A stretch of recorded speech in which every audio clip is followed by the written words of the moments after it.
dengan NIM 11/2019-007, mahasiswa STAN Tengku di Rundeng Melabuh, jurusan Tarbiyah, Prodi PAI Unit A.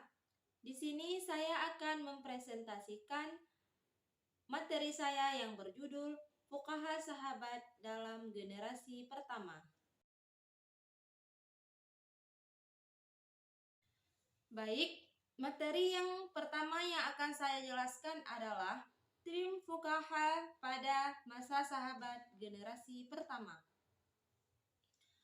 Masa awal Islam, Rasulullah SAW adalah satu-satunya sumber hukum syariat atau referensi bagi umat yang ketika itu masih belum terlalu rumit dalam mengembangkan risalah Islam dan menjawab pertanyaan-pertanyaan.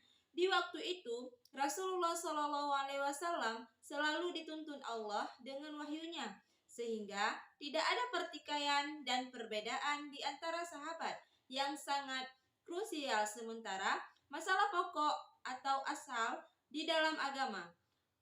Para sahabat tidak menuntun terlalu banyak dari Rasul. Mereka cukup puas dengan wahyu yang diturunkan Allah dan beberapa ijtihad yang kemudian diakui oleh wahyu. Jadi pada saat itu, masa awal Islam, Rasulullah lah yang menjadi referensi pertama bagi umat yang ada pada masa itu. Sedangkan dalam masalah furu', para sahabat mengembalikannya kepada Rasulullah SAW, dan kemudian Rasulullah SAW akan berijtihad dengan tuntunan wahyu dari Allah Subhanahu wa Ta'ala, sehingga potensi perbedaan pendapat bisa dikatakan tidak ada pada saat itu.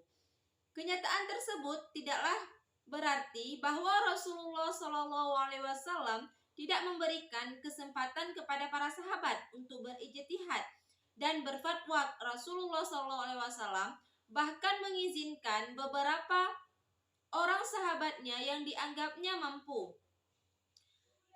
sehingga para sahabat yang mendapat izin dari Rasulullah SAW untuk berfatwa tidak ditemukan kejanggalan dan keanehan dari fatwanya.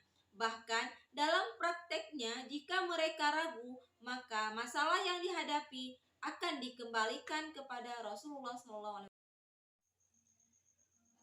Baik, materi yang kedua adalah kaderisasi fuqaha masa Nabi dan sahabat. Rasulullah SAW membangun pondasi syariat dan menyempurnakannya merupakan fungsi utamanya sebagai utusan Allah Subhanahu wa Ta'ala. Pondasi syariat dibangun pada awal masa kerasulan di kota Mekah. Fase ini dikenal juga dengan periode Makkiyah, sedangkan penyempurnaan terjadi pasca peristiwa hijrah ke Madinah. Kedua fase ini tercatat dalam sejarah sebagai awal dari pembentukan karakter umat menjadi pribadi muslim yang taat dan memiliki pemahaman luas, atau sering disebut dengan orang yang faqih atau seorang fuqaha, dengan melalui proses pendidikan dan kaderisasi yang dilaksanakan oleh Rasulullah SAW. Poin selanjutnya adalah periode Makkiyah dan periode Madinah. Di sini saya akan menjelaskan kedua periode tersebut. Yang pertama, periode Makkiyah. Periode Makkiyah lebih difokuskan kepada problematika akidah akhlak dan beberapa ibadah pokok sebagai bentuk simbol konkret aktualisasi akidah, serta beberapa pembenahan problema ekonomi masyarakat. Hal ini tampak ketika periode awal tersebut terdapat beberapa surah pendek yang sama sekali tidak menyinggung persoalan penyembahan berhala. Malah beberapa surah diantaranya menyinggung masalah keterkaitan terhadap harta benda dan ketidakpedulian orang-orang yang menderita. Kemudian periode yang kedua adalah periode Madinah.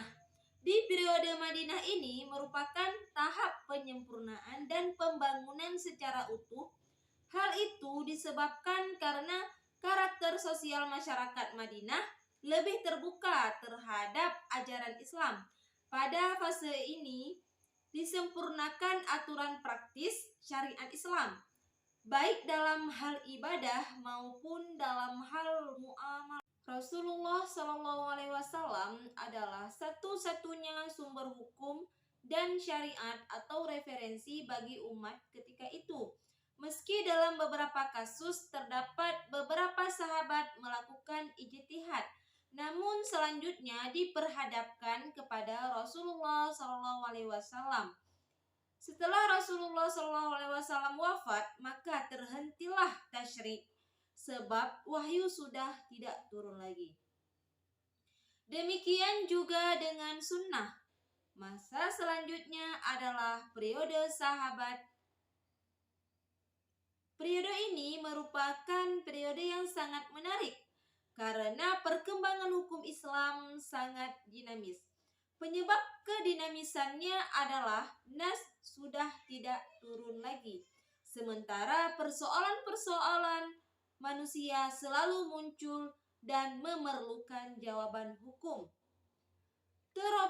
Terobosan para sahabat untuk menjawab persoalan zaman inilah yang menarik dan menjadi titik awal dari adanya perbedaan pendapat di kalangan kaum muslimin. Maksud dengan sahabat adalah orang-orang Islam yang lama bergaul dengan Rasulullah SAW. Definisi ini merupakan definisi umum. Sepeninggal Rasulullah SAW, di tangan para khulafah ar-rasyidin melakukan perluasan futuhat Islam, terutama di masa kekhalifahan Umar bin Khattab radhiyallahu anhu. Perluasan ini menuntut penyebaran sahabat yang memahami agama atau seorang fuqaha ke beberapa daerah baru untuk memberikan fatwa dan pengajaran tentang Islam yang benar dan sekaligus menjadi qadhi atau hakim yang memutuskan perkara-perkara yang terjadi di daerah-daerah baru tersebut. Fenomena perkembangan fikih pada masa periode ini sebenarnya sudah bisa dilacak dari periode sebelumnya. Dari pelacakan tersebut akan dapat diketahui bahwa fikih memiliki keterkaitan sejarah yang panjang dan tidak bisa dipisahkan antara satu dengan yang lain. Sejarah mencatat 7 fuqaha terkemuka atau fuqaha sab'ah dalam periode tabi'in yang menjadi rujukan kembali segala persoalan hukum di zamannya.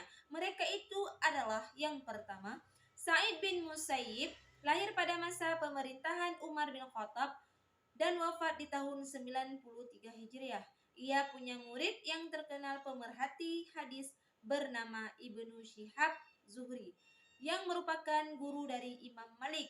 Yang kedua ada Arwah bin Zubair, wafat di tahun 94 Hijriah.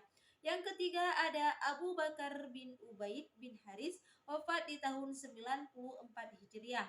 Yang keempat ada Qasim bin Muhammad bin Abi Bakar As-Siddiq, wafat di tahun 99 Hijriah. Yang kelima ada Ubaidillah bin Abdullah bin Atabah bin Mas'ud, wafat di tahun 99 Hijriah. Yang keenam ada Sulaiman bin Yars, wafat di tahun 100 Hijriah. Yang terakhir ada Kharijah bin Zaid bin Thabit.